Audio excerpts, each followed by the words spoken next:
Today, we're breaking down a big question on many minds. How powerful is Iran's military, and could it ever take on the United States? The short answer: Iran is a significant regional power, but on almost every conventional metric, it is nowhere close to the US in a direct, large-scale military confrontation. Let's unpack why.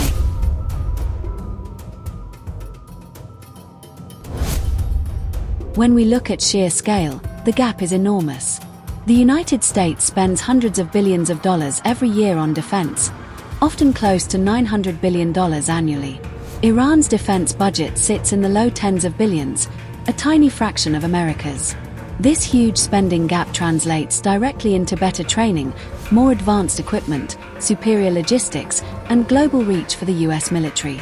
In manpower, while Iran does maintain hundreds of thousands of military and paramilitary personnel, the US still fields more active forces and larger reserves.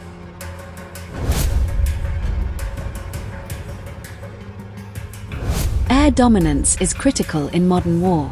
The US Air Force operates thousands of aircraft, including advanced fighter jets and stealth bombers, along with a global fleet of refueling tankers. Iran's Air Force is much smaller and relies heavily on older jets and a growing but limited drone fleet.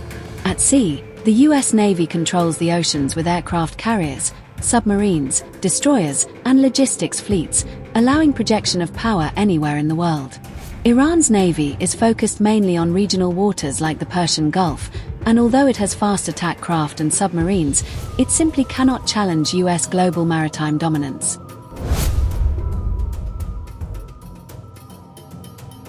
Where Iran does have a real comparative strength is in missiles, drones, and asymmetric tactics. Iran has developed a large arsenal of ballistic and cruise missiles, and it uses drones extensively, including in regional conflicts. These weapons allow Iran to threaten nearby targets, and in a regional conflict they can be disruptive.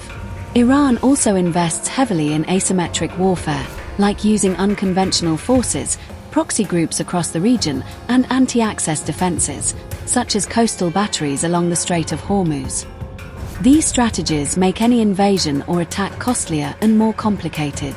However, these systems do not equal the US in a straight fight, particularly over advanced electronic warfare, aircraft, and logistics.